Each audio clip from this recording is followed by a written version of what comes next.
Welcome back to 12 Acres and welcome to this week's highlights video. So last week I left you on a cliffhanger with Tim having been admitted to the hospital again with symptoms of a blockage. He had the classic chest pain and arm pain along with difficulty breathing, and it had progressively gotten worse and worse each day until he finally went in Thursday night.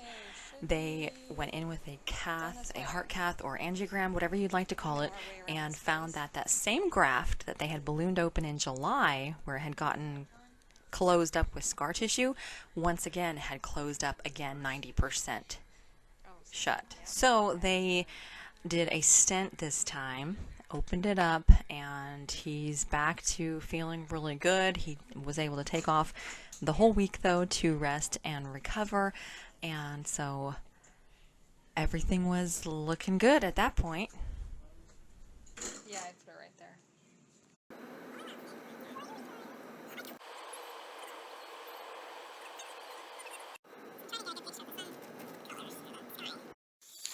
It is Saturday morning. Tim is supposed to be discharged today, and it is Isaac's birthday. So I am going to hang out around the house, baking cakes, wrapping presents, getting ready for Isaac's birthday, but also being ready to drive to the hospital to get Tim.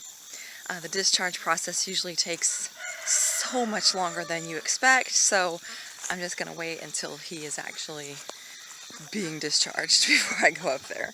But so far he's doing great today. They were watching his blood pressure through the night.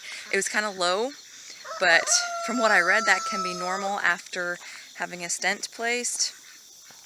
So, but they were taking his blood pressure quite frequently, so they kind of, were concerned, but just frequently checking it, and it is better this morning, so he's ready to come home. Can you blame him?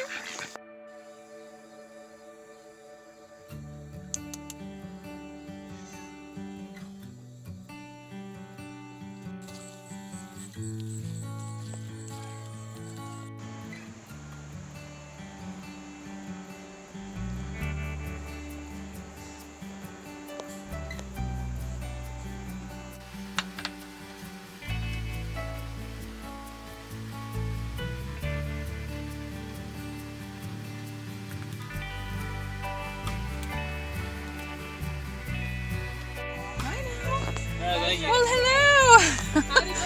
I thought you'd be in a wheelchair or something. I told her I wanted to walk just to test it. Well, good. Took a run the unit to make sure he didn't have any pain. He was good. Good. Awesome. All right. I appreciate your help. Thank you. Yay!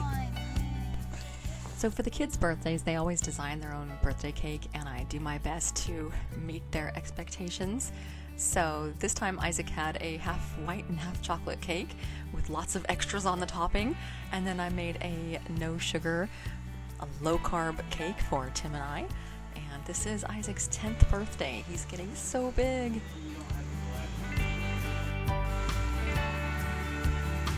Happy birthday to you. Please, son.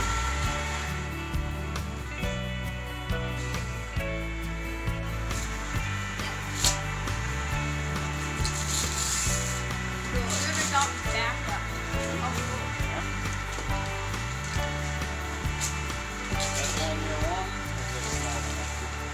Oh, nice. Oh, man, that's wobble. That's what? It's 1,000. Did it come with a Titan submersible next to it?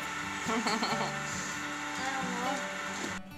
So when I bought this Titanic for Isaac, which he loves anything Titanic, and he's been wanting a Titanic Lego set for many years, and when I found this one, I had no idea they were micro mini building blocks. These things are so tiny. It took us 8.5 hours to put this together, and yes, it was basically Tim and I doing all of it. But it turned out really neat. It is pretty awesome, but I would not want to do it again, that is for sure.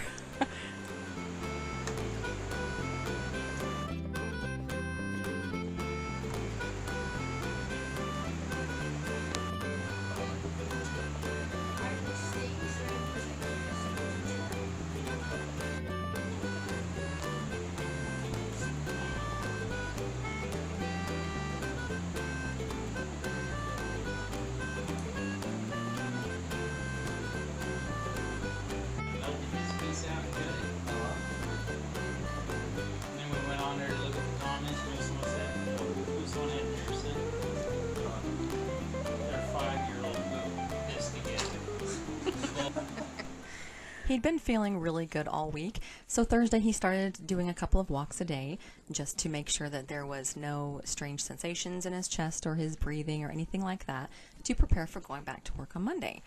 And so far, so good. However, the day did not continue so good. He started having some very strange sensations in the afternoon, weird tingly feelings in his arms and his legs, lights kind of flickering in the sides of his eyes, just vision strangeness in his peripherals.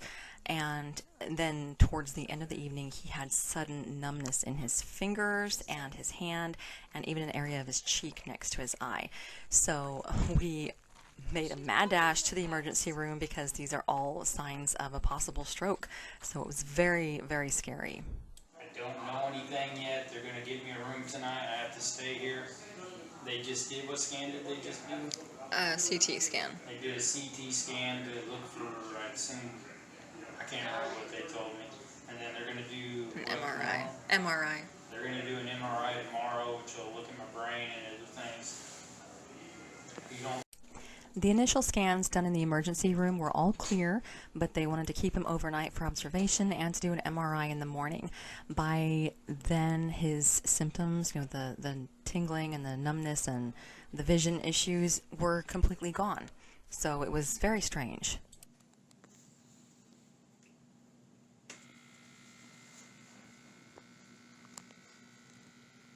He's had the whole week off. He's been resting. He's been recovering. He's been feeling really good.